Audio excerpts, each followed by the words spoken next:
Good evening. I'd like to welcome everyone to the Committee as a Whole Business Affairs Administrative meeting for January 14th. Ms. Campbell, roll call. Mr. Green. Here. Mrs. Hines. Mr. Derman. Here.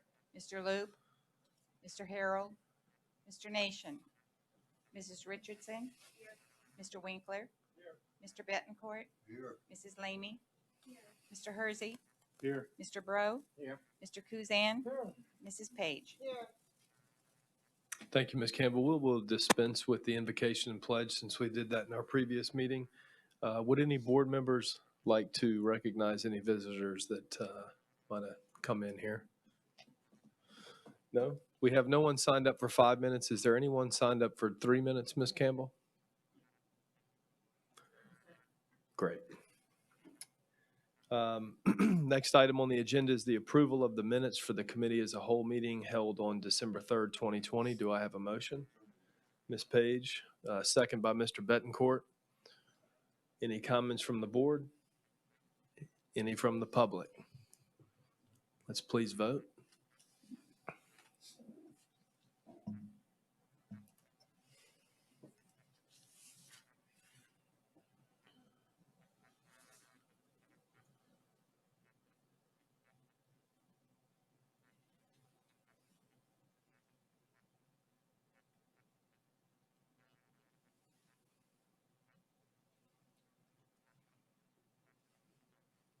The suspense is killing me.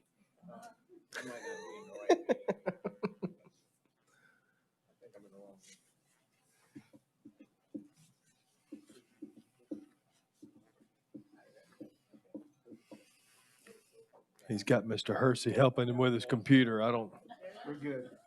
I never close out the other meeting. We good? Great. That motion carries unanimously. The next item on our agenda is the consideration to adopt the voluntary carryover provision of unused emergency paid sick leave through March 31, 2021 as provided for by the Consolidated Appropriations Act 2021. Mr. Javia. Thank you, Mr. Green.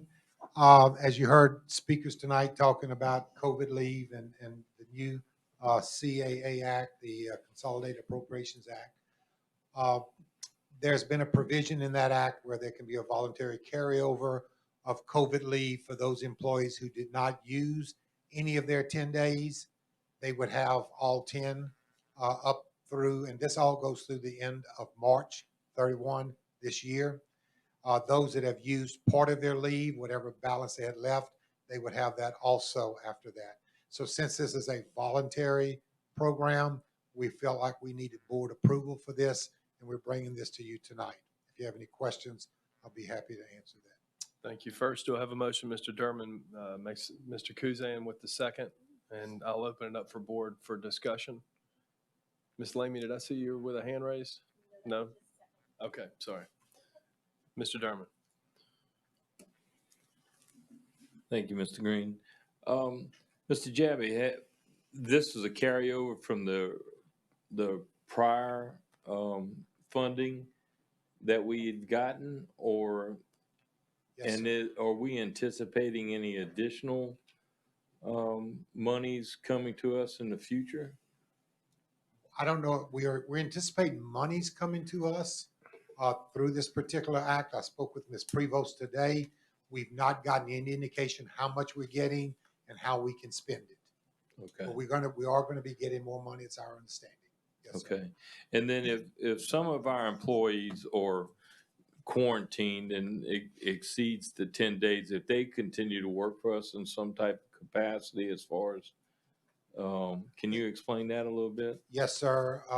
Those positions that where we send you home because of a COVID positive or quarantine, we're giving those teachers the option to work from home, knowing that they have to keep up with all the lesson plans and communicate with that substitute. We agreed that we would put a substitute in the classroom. So we have that possibility. Yes, sir. Okay, so we are working as much as possible with our employees and, understanding the value that they have for our system, whether they're in the classroom or have to go home, but Right. can still function and help our students on a daily basis. That is correct. There are, of course, some job classifications that they're, for what they do each and every day, they cannot do that from home. Okay, I understand. Thank you. Yes, sir. Mr. Bro. Thank you. This is more of a procedural comment. We passed a policy, I guess in April, May, or whatever, based on the CARES Act, and it had step by step all the rules that were there and what constituted. I was just assuming that we would modify that existing policy and make the wording changes that would extend it. I mean, it says that the policy would terminate on the 21st, and I was thinking we would just make the appropriate changes to that policy and put in the extension in that place rather than a separate motion. Well, that policy applied to a specific act, and that act expired midnight, December 31. This So- particular act came in and said they would allow a carryover. We have modified our form to show for the new act that came into play, and we're just going to continue using that.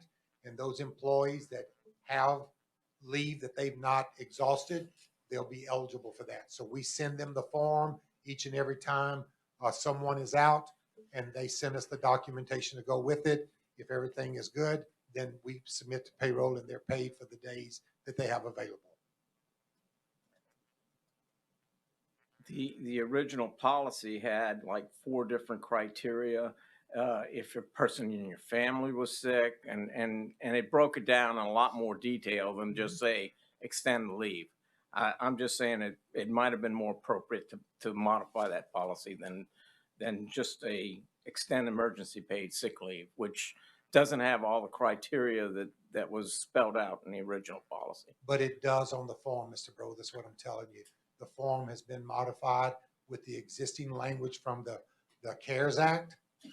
It's the same language. It's the second form. It's the same rules and same regulations. It says a carryover. So we are carrying over how we granted the leave before midnight, December 31, and we're carrying that over into the new leave. This is simply getting your permission or your approval to do the carryover. We've made all of the other procedural changes. Okay, of course, nobody's going to oppose this, but okay, thank you. You're welcome. Mr. Betancourt. Oh, thank you, Mr. Green. I think approving this motion lends itself in some small way to what Mr. Winkler was previously talking about, showing appreciation and support of all our teachers out there doing the job that they're doing. So I intend to vote for this. Thank you. I agree. We have a motion on the floor. The board has discussed. Any comments from the public? And seeing none, let's vote.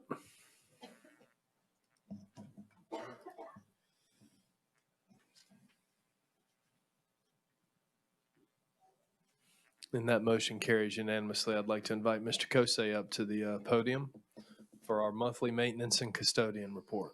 Thank you, Mr. Green, Superintendent Javia, board members. I bring to you reports A, B, and C tonight. The first being the maintenance and the custodial report. I have Supervisor Wade Gottschalk and his crew here. If you have any questions relative to that report, all three A, B, and C reports have been uploaded onto your board docs. Thank you, Mr. Kosei. Any questions from Mr. Gottschalk? Mr. Gaspard or? Item B is our monthly risk management report, and Mr. Gaspard, our risk manager, is here regarding that report if you have any questions. Any questions for Mr. Gaspard? And our transportation. And item C is our monthly transportation report, and our supervisor over transportation, Mr. George Bodie, is here relative to that report with any questions you may have. Any questions for Mr. Bodie? Yes, sir. Mr. Derman. Thank you, Mr. Green. It's really not so much a question, but I just want to commend our transportation department and all of our bus drivers and aides that work on these buses. It's a very trying time because of when someone gets quarantined or can't drive a route and we really don't have anybody else take their place, it's a burden placed on all the other employees to have to pick up the slack. So I just really think they need that a boy or that a girl applause for what they do too, because it is a very difficult time in our world. So I just want to say I appreciate Mr. Bodie and all of his people. So thank y'all. More so than ever. Yes, sir. Thank you, Mr. Derman. Mr. Kosei, our proposed calendar. That's something I'm going to be turning over to Mr. P. Javia. He is our calendar person in our system, so he will give you that information. Thank you. Thank you for not calling me the expert. All So as all of you probably know, as per our collective bargaining agreement, each year we meet and we have a committee that's established by the Federation as far as employees, and all of our employees are represented on that committee. We do pick 3 administrators from the staff. We also pick our parents, and we have other staff people that are on that committee. This year we did it through Zoom. It was real successful. We went over a couple of calendars. The committee approved those. Those calendars were then sent out to all of our employees for which they were to vote. We gave them plenty of time to vote. And in this particular case, calendar B was the winner. This is probably one of our closest votes that we've had in a number of years, with 936 voting for calendar B and 873 voting for calendar A. The difference in it, so calendar B, and as per the collective bargaining agreement, the calendar is chosen by the employees, and that is the calendar that will be used. Now, you'll notice this is the calendar for 2022-23. We stay 2 years ahead. This is something that we did a number of years ago so that our community, all of our employees can kind of look and plan. Some people plan vacation 2 or 3 years in advance. So this is to let them know when our particular holidays are scheduled, et cetera. The main difference between calendar A and calendar B, calendar A I call the traditional. There were 2 professional development days that we always had at the beginning of the school year. Calendar B, we moved to all 5 professional development days at the beginning of the year. This was something that a lot of our employees have talked about because that's what we did this year. I know this was a crazy year, but that's what we did this year. And our teachers, our employees, they really liked that. They felt like having the professional development at the beginning of the year, except spread out during the year, was much better, and they showed it in their vote for calendar B. That's basically, the holidays are the same in both calendars. That's the only difference. Okay? So this is just a report, doesn't require any approval. Any questions for Mr. Jabby on the calendar for 22-23? Mr. Derman? Pete, doing these calendars on a computer is a lot better than the way you used to them with stone and chisels, right? Sometimes, it's hard to erase on those stones or delete. Thank you, Mike. Thank you. I'd like to ask Ms. Tipton to come to the podium. Thank you, Mr. Green. First item for construction is consideration of bids for Folsom Elementary School renovations, STPSB project number 1940. We received those bids prior to the holidays on December the 15th. We uploaded that bid tabulation to board docs, and we are recommending the acceptance of the low base bid and alternate number 1 submitted by Brunt Construction Incorporated in the amount of $1,666,700 for the renovations at Folsom Elementary School. Thank you, Ms. Tipton. Mr. Derman makes that motion. Do I have a second? I'll make the second. Any board discussion? Any comments from the public? Let's vote, please.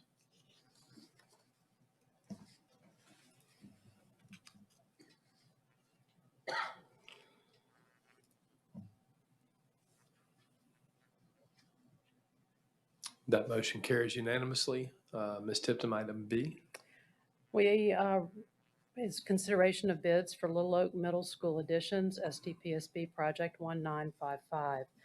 We actually received those bids this afternoon, and we are recommending acceptance of the low base bid and alternates 1 and 2 submitted by Donahue Favre Contractors Incorporated in the amount of $11,929,000 for the additions at Little Oak Middle School STPSB project 1955. Thank you. Do I have a motion? Ms. Page? Mr. Kuzan with the second. Do I have any comments from the board? Any from the public? Seeing none, let's please vote.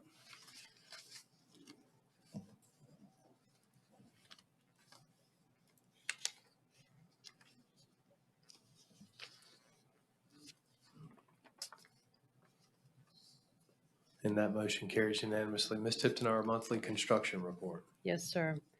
The contractor for Fifth Ward Junior High School project is mobilized on site and was able to get the demolition of the existing structures completed over the winter break, and they're currently working on the underground utilities. The contractor for North Shore High School project mobilized on site over the winter break as well, and they made some utility connections in preparation of the temporary modulars that are scheduled to start being delivered this weekend. At Covington Elementary, the concrete block masonry work is progressing. The structure for the second floor slab and the structural steel at the stair is being erected. Sidewalks have been poured and landscaping is scheduled for the Covington High School tennis courts, and the court coating will be installed after the landscaping is complete. The Lancaster Elementary addition second floor slab has been poured, and the contractor is laying out the metal stud walls for the first floor. At Madisonville Elementary, the contractor is working towards completion of the classroom wing building and gym. They're laying the flooring in the gym currently, and they're also finishing up installation of fixtures and devices. The second floor classrooms have been inspected by the architect for final items to be addressed, and the final inspections with the fire marshal and parish government are being scheduled. The contractor is scheduling final inspections for next week for Abney Early Childhood Center additions. At Salmon High, the floor finish is completed and the welding booths are scheduled for installation by the end of this month. At Mandeville High, the metal wall panel installation is working towards completion. The woodwork is being installed in the classrooms, and the contractor is working in the parking lot area, and the elevator is scheduled for installation by the end of the month. The Abita Middle School additions project has been advertised for bids, and a pre-bid meeting was held this week. The project for the infrastructure for temporary modular classrooms for Covington High School to provide temporary classroom space during the construction there has been advertised for bids. We're also working on scheduling bids and quotes for several smaller projects planned for this summer, such as roofing type projects. And we're still maintaining our planned schedule to advertise the turf field project for bids next month. Our capital improvement projects overall are continuing to progress well. We have received and reviewed progress drawing sets for Florida Avenue and Bayou Woods since the holidays, and we just received the Covington High School additions project documents for review in our office, and several other projects such as Cypress Cove additions, Lee Road Junior additions, and Magnolia Trace Elementary additions have all been submitted to the Parish Government Permits Department for their review process. Happy to answer any questions. Any questions for Ms. Tipton? Mr. Derman? Did you go on Christmas break in? I mean, that's a lot of stuff. Everybody's been working. Yes, Yeah. sir. Seriously, on Lee Road, you said it's through the Parish Permit Department. Any time line that you may have for it to go out on bid? That process kind of takes a life of its own and has its own length of time, but it's been there for a little while. So I think we've given them some review answers back, and the architect's been working on the drawings. So we should have a better updated status, I would think, soon to kind of Okay. be able Thank to you. project that better. Thank you. Yes, sir. Thank you, Ms. Tipton. Someone once told me that construction reflects progress, and we certainly have a lot of construction going on. So thank you Yes, for all sir. your efforts and your team. So, Thank you all very much. okay, next item on our agenda is our monthly internal auditors report. That report has been made available. Do we have any questions for Mr. Incaprera? None. We will move on to Ms. Prevost with our monthly financial report. I'll invite her up.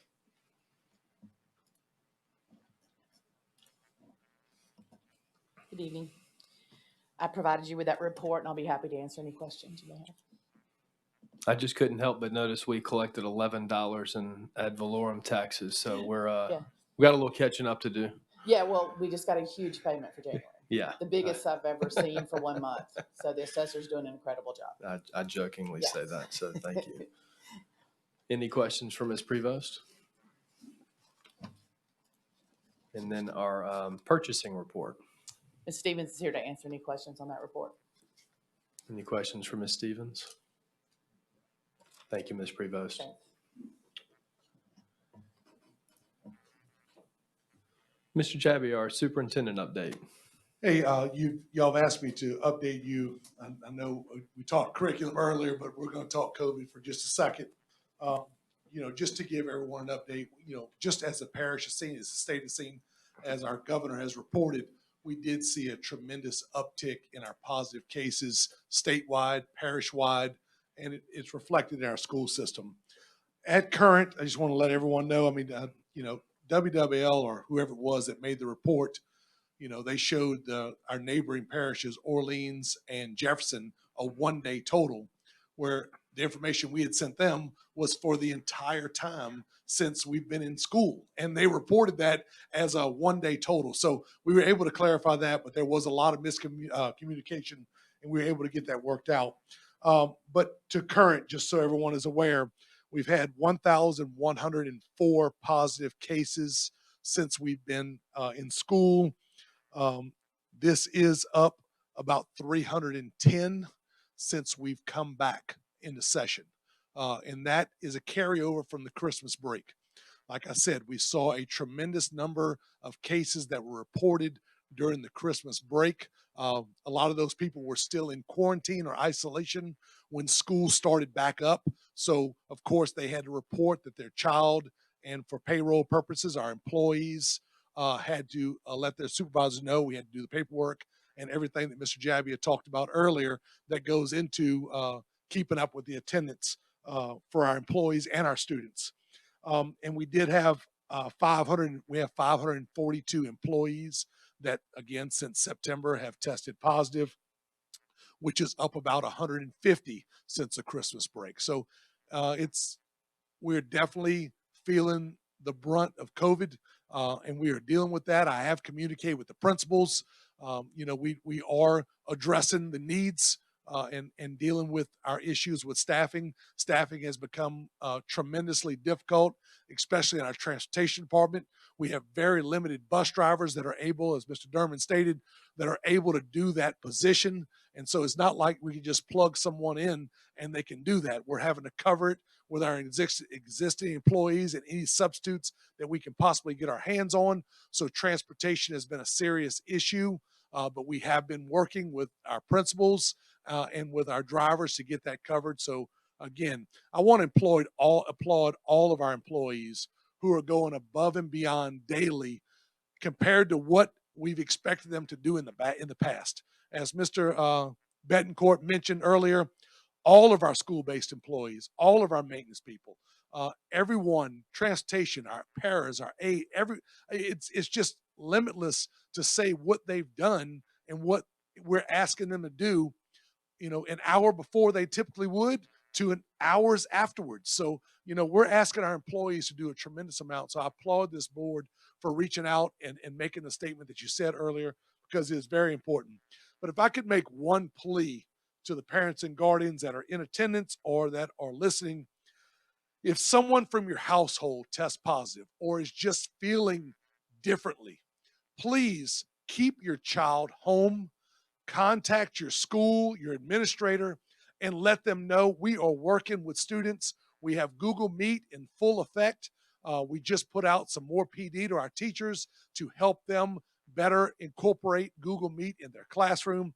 So please keep them home. We will work with that family to make sure they get what they need. But what happens is when a student goes to school not feeling well and then ends up testing positive, if that's the case, we've got to track back 48 hours and quarantine all those students, as was mentioned earlier, in front, back, left, right. So when you look at a 7-period day or those kids moving around, we're talking about a lot of students. So I just want to make a plea to parents. Please, if your child is feeling differently or not feeling well, please keep them home, consult your family physician, and then do whatever they're directing you to do. We're not doctors. Like was said by one of the board members earlier, we screen kids. We ask them questions. We take their temperature. We do the best they can. But a lot of times these symptoms are being hid for a while, and they may feel worse as the nighttime comes, as people have reported to me.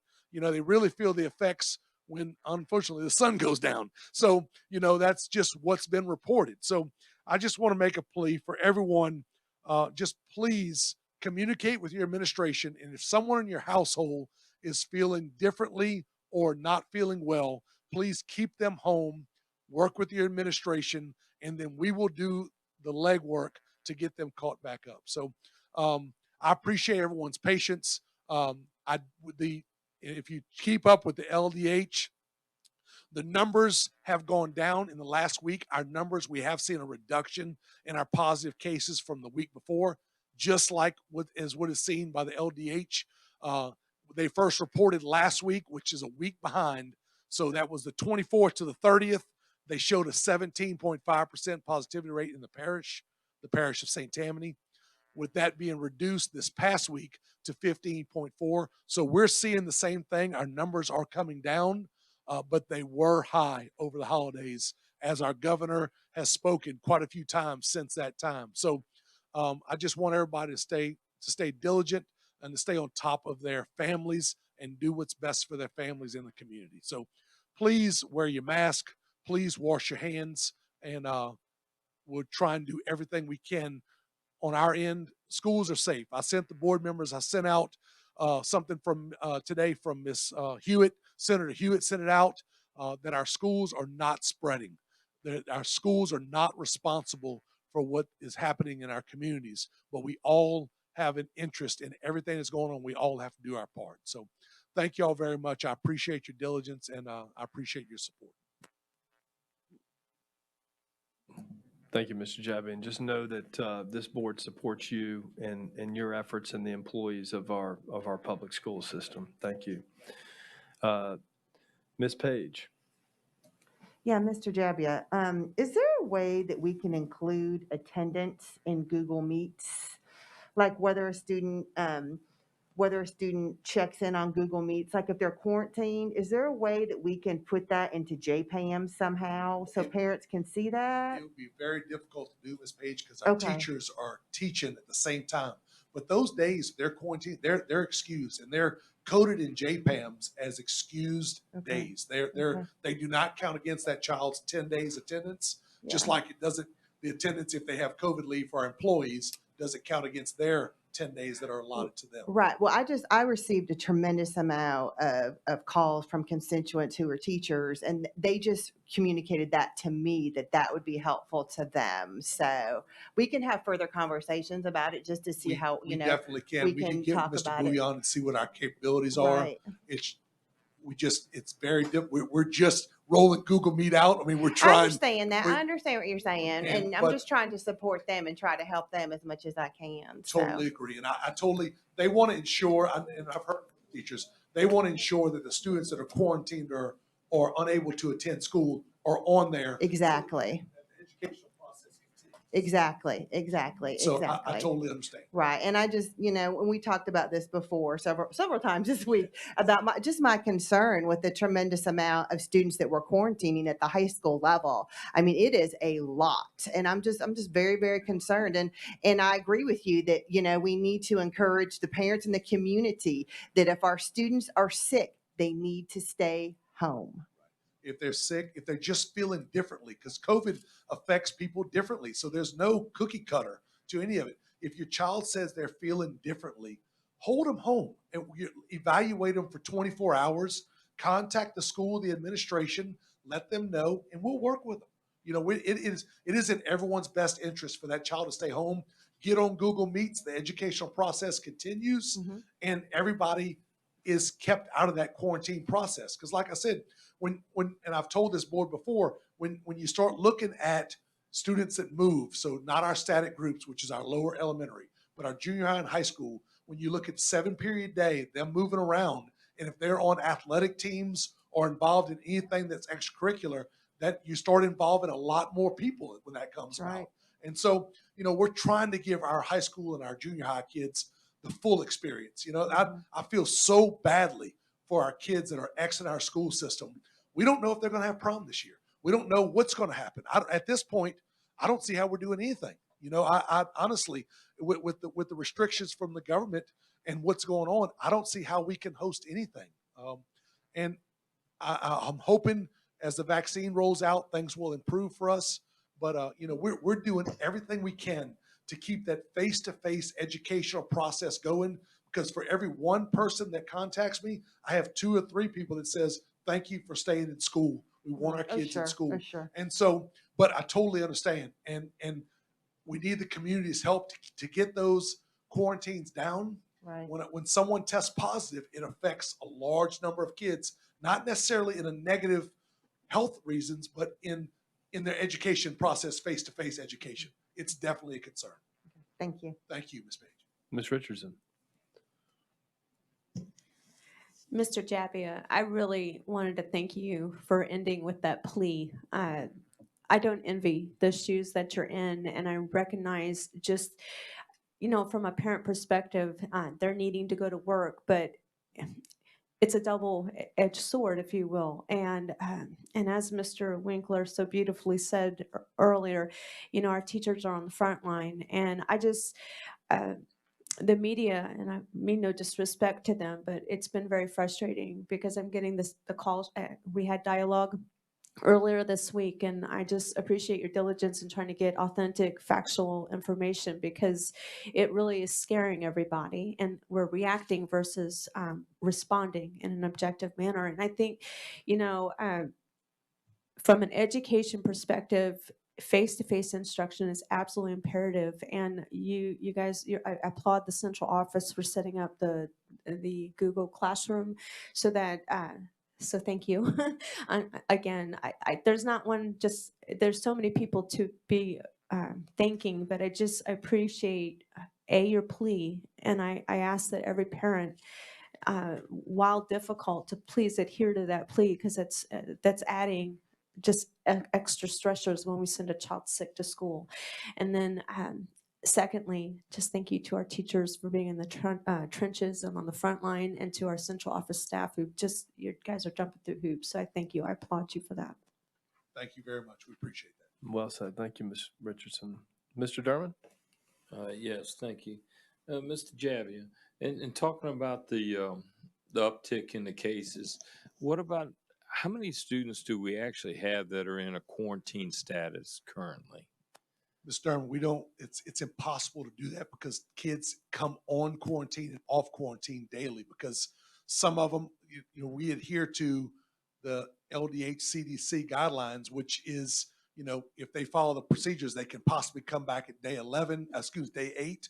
If they don't want to do the test and their symptoms, they can come back at day 11. So we don't have the numbers that are currently in because we have constant kids that are going in and out. Same with our employees. Okay, and so we really don't have a hard number as to how many are currently sent home in a quarantine status that may or may not be a positive Correct. case. Correct.